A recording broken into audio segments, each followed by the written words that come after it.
네, 감사합니다. 우리 새로 피택되신 분들이 기도 때문에 참 걱정 많이 하셨는데 저는 언제 저한테 기도를 자문받으러 오나 했는데 한 사람도 안 오시더라고요. 근데 보니까 너무나도 알아서들 이렇게 서로 잘 하셔가지고 감사합니다. 너무 또 이게 감사합니다. 자, 하나님께서 오늘 우리에게 주신 말씀 보도록 하겠습니다. 창세기 4장 18절에 있는 말씀입니다.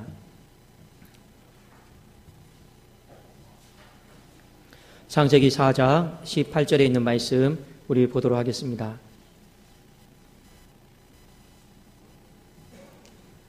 자, 우리 같이 한 목소리로 한번 읽겠습니다. 시작. 에녹이 이라스를 낳고 이라스는 무야엘을 낳고 무드사엘은 라멕을 낳았더라. 아멘. 네. 오늘 잠깐 말씀을 전하기 전에 처음으로 오늘 이렇게 교회에서 재직회를 한번 해봤습니다. 했는데 전에 교회에서는 항상 재직회를 하면 5분 만에 끝나가지고 오늘 이렇게 오래 걸릴지는 잘 몰랐어요. 근데 제가 보니까 참 우리 안에 소통이 참 많이 필요하구나 이런 생각이 좀 많이 들었습니다. 하여튼 부족한 부분은 제가 또 보완해서 우리 성도님들이 궁금해하지 않도록 또 어려워하지 않도록 하나하나씩 이렇게 좀 만들어가고 보완해 나가도록 이렇게 하겠습니다. 어떻게든지 담임 목사의 책무 중에 또 하나는 양들을 목양하고 양들에게 교회에 어떤 흘러가는 것들을 또 오픈하고 잘 설명해주고 하는 일들을 또 제가 해야 되는 일들이기 때문에 또 부족한 부분들은 여러분들이 너그러이 또 이해해 주시고 다음에 또 되면 우리 오늘 많이 1시간 반 했던 게 다음에는 또 1시간 되겠고 또 나중에 되면 10분 되겠고 또 나중에 되면 재직해 하지 맙시다 이런 날 또 오겠죠. 근데 우리는 할 건 해야 되는데 우리가 좀 더 많이 소통할 수 있도록 저도 많이 힘쓰고 이렇게 노력하겠습니다. 여러분들 많이 기도해 주시면 감사하겠습니다. 네. 오늘 하나님께서 우리에게 주신 말씀, 자, 오늘은 가인의 후손 중에서 이 무야엘이다라고 하는 사람이 있습니다. 좀 처음 들어보시죠? 이 무야엘이다라고 하는 사람의 뜻이 무엇이냐면 이 하나님께서 흔적도 없이 쓸어버리셨다. 이 사람의 이름을 무흐야엘이다라고 이렇게 합니다. 단어의 뜻을 한번 히브리어로 분리를 해보면 이런 겁니다. 무흐라고 하는 것은 어떤 뜻이냐면 이 마하라고 하는 뜻에서 나왔어요. 마하. 자, 근데 이거는 마하가 무슨 뜻이냐? 쓸어버리다 이런 뜻이에요. 그 다음에 뒤에 보면 엘이다라고 하는 뜻이지. 엘은 하나님이라고 하는 뜻이에요. 그래서 하나님이 흔적도 없이 다 쓸어버리셨다. 그 이름이 바로 무흐야엘입니다. 여러분 한번 잘 생각을 해보십시오. 얼마만큼 어떤 인생을 살았기에 하나님이 이런 이름을 허락하셨을까? 이것입니다. 부모가 물론 자녀의 이름을 지어줬죠. 그런데 여러분 자녀의 이름이 이렇게 저주받는 이름으로 부모가 짓겠습니까? 안 짓겠습니까? 짓지를 않아요. 그런데 이렇게 자녀의 이름을 지었다라고 하는 것은 그 위에 부모가 영적으로 너무 어두워진 거예요. 근데 영적으로 너무 강팍해져 있고 굳어져 있으니까 그냥 너는 그냥 마음대로 살아라 이거죠. 아무 생각이 없는 겁니다. 그러다가 이 자녀의 이름이 바로 무야엘까지 이렇게 왔는데 우리는 오늘 성경의 4장 18절에 보니까 이 사람이 어떻게 살았는가는 한 군데도 나와 있지 않아요. 그런데 이 사람의 이 단어의 뜻을 보면 노아 시대 때 이 사람이 어떻게 살았는가를 우리가 어느 정도 유추할 수가 있습니다. 그것을 한번 살펴보고 우리는 이렇게 살면 안 되겠구나. 이것을 한번 말씀을 통해 한번 살펴보기를 원합니다. 먼저 창세기 6장 7절을 한번 우리 같이 좀 보기를 원합니다. 창세기 6장 7절입니다. 우리 한번 같이 한번 읽어볼까요? 자, 읽겠습니다. 시작. 이르시되 내가 창조한 사람을 내가 지면에서 쓸어버리되 사람으로부터 가축과 기른 것과 공중의 새까지 그리하리니 이는 내가 그것들을 지었음을 한탄함이니라 하시니라. 여기 보면 하나님이 쓸어버리신다라는 말이 있죠. 이게 무슨 말이냐면 마하라고 하는 뜻입니다. 자, 하나님이 왜 쓸어버리셨습니까? 우리 노아의 홍수 아시죠? 죄에 대한 심판으로 하나님이 모든 것을 쓸어버리셨을 때 그러면 노아 시대에 우리 사람들이 어떻게 살았는가를 어느 정도 알 수 있지 않습니까? 그러니까 하나님이 쓸어버리신다라는 말을 이 마라고 하는 단어를 통해 쓰십니다. 성경에 한번 하나님이 이 단어를 크게 두 가지로 사용을 하셨는데 어떤 경우에 사용을 하셨는가를 우리가 한번 좀 잠깐 좀 깊게 살펴보기를 원합니다. 첫 번째는 하나님의 어떤 도시나 한 종족, 민족을 하나님의 심판의 행위로 쓸어버리실 때 이 마다라고 하는 단어를 사용을 했는데 몇 구절만 우리 좀 볼게요. 열왕기하 21장 13절입니다. 열왕기하 21장 13절 앞에 띄워져 있는데 한번 우리가 좀 같이 보기를 원합니다. 시작. 내가 사마리아를 잰 줄과 아합의 집을 달인보던 추를 예루살렘에 베풀고 또 사람이 그릇을 씻어 엎음같이 예루살렘을 씻어 버릴지라. 여기 말씀에 보면 씻어 엎었다, 씻어 버릴지라, 이 말이 바로 마하라고 하는 뜻입니다. 그러니까 하나님이 그 성을, 도시를 심판하실 때 이 단어를 쓰셨다라는 거죠. 한 구절 더 볼까요? 어떤 한 민족을 쓸어버리신다, 이 말에 마하라고 하는 단어가 쓰이는데 사사기 21장 17절입니다. 제가 한번 읽어드릴게요. 또 이르되 베냐민 중 도망하여 살아남은 자 중에게 마땅히 기업이 있어야 하리니 그리하면 이스라엘 중에 한 지파가 사라짐이 없으리라. 여기 보면 베냐민 지파의 어떤 사라짐, 어떤 종족과 민족의 사라짐에 대해서 이 단어가 보면 마하라고 하는 단어로 쓰였습니다. 그러니까 가만히 보면 한 가지 공통점이 있어요. 어떤 공통점이 있냐면 하나님께서 한두 번 경고하신 게 아니에요. 하나님께서 한두 번 경고하신 것이 아니고 수도 없이 참았다가 하나님이 이거 안 되겠구나, 더 내가 참았다가는 이것이 골마버리겠구나, 골마서 온몸이 다 문드러지겠구나, 그때 하나님이 쓸어버리시다. 바로 이 단어가 마하라고 하는 것입니다. 왜 하나님이 쓸어버리셨습니까? 도시와 민족을 반복적인 죄 때문에 그렇습니다. 반복적인 죄가 계속 누적되다 보니까 하나님이 그냥 쓸어버리신 거예요. 또 하나, 이 마라고 하는 단어가 사람의 이름을 지워버리고 기억을 없애는 데 사용이 되었는데 대표적인 경우가 어떤 경우냐면 바로 예수님이, 하나님이 사사기 말씀 사무엘에 보면 이 아말렉 족속을 그 이름을 대대히 지워버리다라고 출애굽기 나오고 여기 말씀이 나오는데 제가 한번 읽어드리겠습니다. 출애굽기 17장 14절인데 여호와께서 모세에게 이르시되 이것을 책에 기록하여 기념하게 하고 여호수아의 귀에 외워 들리라. 내가 아말렉을 없이하여 천하에서 기억도 못하게 하리라. 여기 말씀을 보니까 기억함이 없게 하다, 도말하다, 이 단어가 뭐냐면 마하라고 하는 뜻입니다. 여러분, 아말렉 족속이 어떤 족속입니까? 이스라엘 백성들이 출애굽을 이렇게 하다가 보니까 이 행렬이 굉장히 길잖아요. 거의 200만 정도가 됐습니다. 근데 구름 기둥 따라 불 기둥 따라 이렇게 걸어가는데 아무래도 나이가 많은 노인들이 뒤처져요. 아이들이 뒤처진단 말입니다. 그러니까 자연스럽게 이 행렬의 끝부분에 위치하는 거예요. 그런데 아말렉 족속이 어떻게 했냐면 앞에는 젊은 사람들, 장정들, 힘 있는 사람들이 딱 있는데 끝부분에 이 노인들과 아이들이 있는데 이 아말렉이 어떻게 했냐면 기습적으로 뒤에 있는 노인들과 아이들을 다 죽여버린 거예요.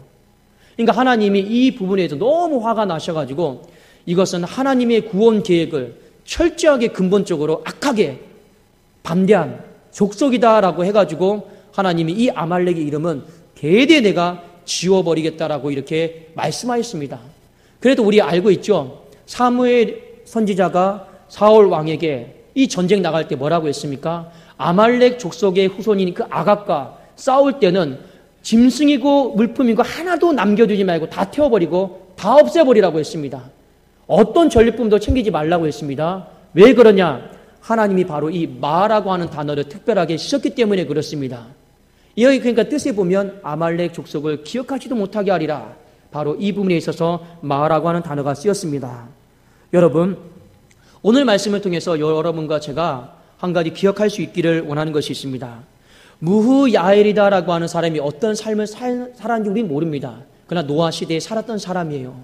창세기 말씀에 보면 창세기 6장 5절 6절에 보면 하나님께서 사람의 죄악이 세상에 가득함과 그의 마음으로 생각하는 모든 계획이 항상 악할 뿐임을 보시고 땅에 사람 지으셨음을 한탄하사 마음에 근심하시고.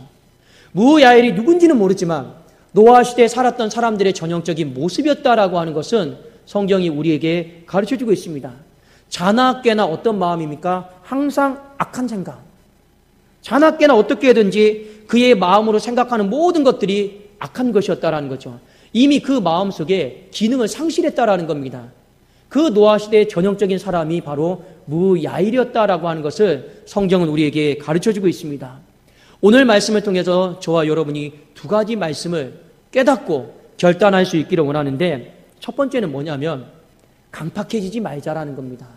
이 강팍해지지 말자라고 하는 것에 제가 앞에 한 글자를 더 붙일게요. 더 강팍해지지 말자라는 겁니다. 왜 그러냐? 창세기 4장 18절에 보면 가인의 후손이 나오잖아요. 첫 번째 누굽니까? 에녹. 두 번째 누굽니까? 에녹의 아들이 이랏.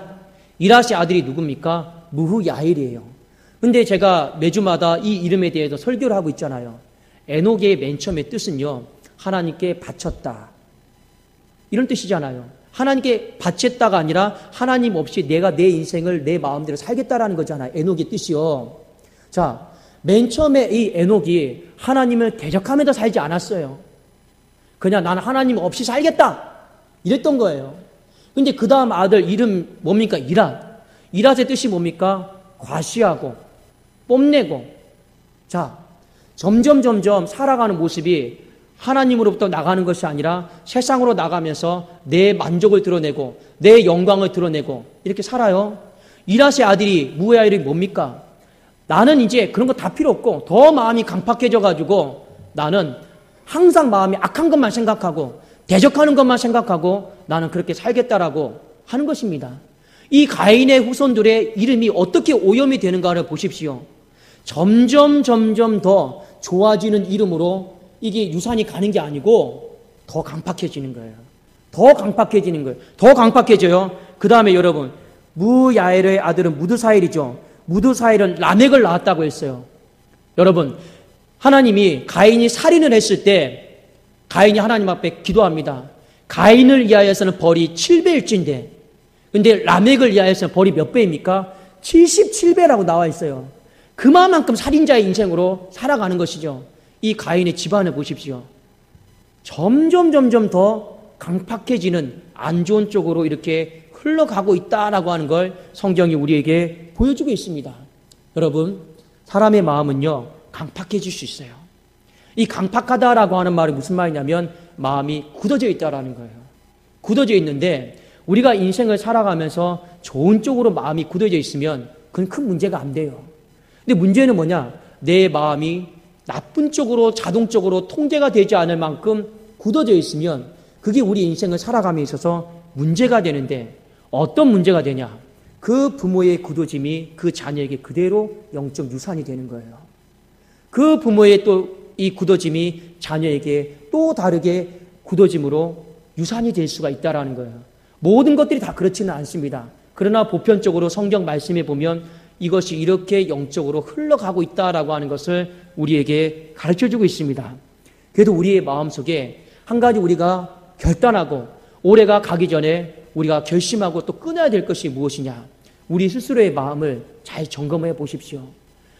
잠언 4장 23절에 이런 말씀 있잖아요. 무릇 지킬 만한 것보다 더 힘써 뭘 지키라고 했습니까? 내 마음을. 왜냐? 여기에서는 생명의 근원이 터지는 곳이에요. 근데 여기는 악의 근원이, 강팍함이 터지는 것이 아니고 생명의 근원이 터지는 곳인데, 우리가 이 마음을 까딱 잘못 지키다가는요, 강팍함이 점점 터져가지고 하나님의 축복과 은혜가 흘러가지 못할 수가 있다라는 겁니다. 어떻게 해서든지 여러분, 자녀를 지키는 것보다, 재물을 지키는 것보다, 건강을 지키는 것보다 더 중요한 게 무엇입니까? 하루를 살아가면서 우리의 마음을 잘 지켜나갈 수 있기를 주의 이름으로 축원합니다. 여러분, 저도 사택에서 교회로 와요. 어떤 날은요, 머리가 막 복잡한 날이 있어요. 있을까요? 없을까요? 있죠. 근데 어떻게 합니까? 목사가 복잡한 마음을 딱 가지면 얼굴에 벌써 근심이 딱 있잖아요. 근심이 딱 있잖아요. 제가 이렇게 앞에 딱 앉아있으면 저는 잘 몰랐는데 성도님들이 저의 표정과 웃음과 다 관찰을 한대요. 그래서 특히 저 2층에 있는 분들이 되게 관찰을 많이 하신대요. 2층인. 그래서 이 강의 2층을 없앨까? 안 그럼 제가 이렇게 좀 올라갈까? 다 저를 관찰한대요, 전부 다. 그래도 오늘도 제가 하도 관찰을 하시길래 제가 저기 쳐다보다가 설교를 중간에 좀 잊어버렸어요. 잊어버렸어요. 도대체 뭘 그렇게 관찰을 하지? 그런 생각이 들었거든요. 근데 오후쯤 피곤되면 여러분들이 좋은 마음을 관찰해 주시는 거 알아요. 아, 우리 목사님이 식사는 했을까? 우리 목사님이 또 이게 힘들지는 않을까? 제가 관찰해 받고 있는 걸 아니까 여기 나와서 찬양할 때도 막 열심히 박수 치는 거죠. 그리고 막 웃는 것이죠. 그래도 여러분 얼굴에 좀 생기가 좀 돋아 보이지 않습니까? 이게 왜 그러냐면 그래도 마음을 또 추스리는 거죠. 또 마음을 지키려고 하는 거죠.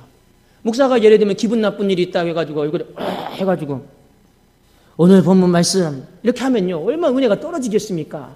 그럼에도 불구하고 여러분 오늘 본문 말씀은 창세기 4장 18절이에요. 우리 아까 찬양도 했잖아요. 우리 함께 만세 하잖아요. 근데 제 마음이 기쁘니까 정말로 뒤에서 소리 지르고 싶더라고요. 막 왕께 만세 할 때 저는 이러고 싶었어요. 그냥 만세 이러고 싶었단 말이에요. 근데 왜 그러냐? 왜 그게 가능하겠습니까? 마음을 지키니까. 어떻게 해서든지 우리의 마음을 잘 지켜서 우리가 자녀들에게 서로에게 더 좋은 것을 영적 유산으로 남겨줄 수 있기를 주의 이름으로 축원합니다. 또 하나는 결단해야 될 것이 무엇이냐? 하나님 앞에 우리 회개를 많이 하자라는 겁니다. 회개를.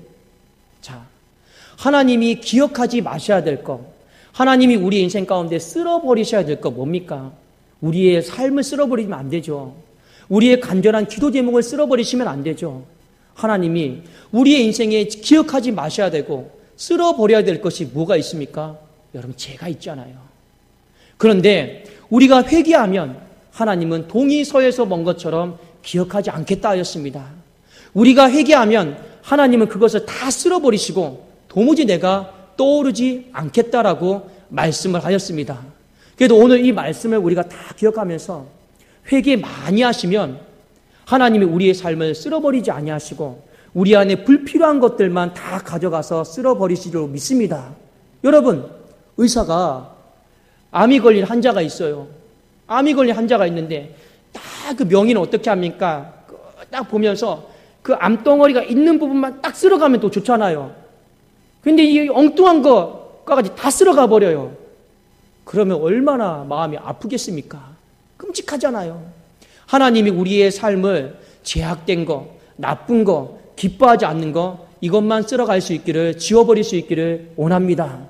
그렇게 하려면 우리가 어떻게 해야 되냐? 바로 우리가 하나님 앞에 회개를 많이 할 수 있기를 원합니다. 회개를 많이 하면 하나님이 동에서 서가 먼 것처럼 도무지 내가 기억하지 않고 내가 다 잊어버리겠다. 이렇게 말씀하신 거죠. 이 회개하지 않는 것 때문에 우리의 삶이 멀쩡한 것까지 다 쓸어버림을 당한다라면 그 인생만큼 얼마나 불쌍한 인생이 있겠습니까? 하나님이 오늘 우리에게 주신 말씀 잘 우리 기억하시면서 우리 사랑하는 성도님들이 한 주를 살아가면서 하나님 회개 많이 하겠습니다. 내 마음이 굳어있던 거, 강팍해 있는 거 제가 조금씩 말랑말랑하게 풀어서 자녀들에게 서로에게 좋은 것을 제가 나눠드리는 삶이 되겠습니다. 이런 마음의 결단을 할 수 있는 저와 여러분이 될 수 있기를 주의 이름으로 축원합니다. 예, 기도하겠습니다. 하나님 아버지 감사합니다. 가인의 후손처럼 되지 않게 하여 주옵소서. 하나님이여 시간의 흐름 속에서 더 숙여지고 더 내려놓고 더 우리의 마음이 말랑말랑해질 수 있도록 붙잡아 주시옵소서. 12월이 이제 얼마 남지 않았습니다. 하늘을 돌아보면 부족하고 연약한 것이 참 많이 있는데 아버지 더 많이 우리가 회개하게 하여 주옵소서. 이 목사로부터 더 많이 이번 한 주 또 회개하며 엎드리기를 원하오니 하나님이여 우리의 부족함과 연약함들은 기억하지 마시고 다 쓸어가 주시고 하나님 앞에 한 해 동안 세워왔던 삶들은 더 하나님 2층, 3층, 4층 더 복되게 견고하게 세워져 나가는 삶이 되어지게 하여 주시옵소서. 우리의 삶을 주님 기억하여 주시옵소서. 예수님의 이름으로 감사하며 간절히 기도드리옵나이다. 아멘.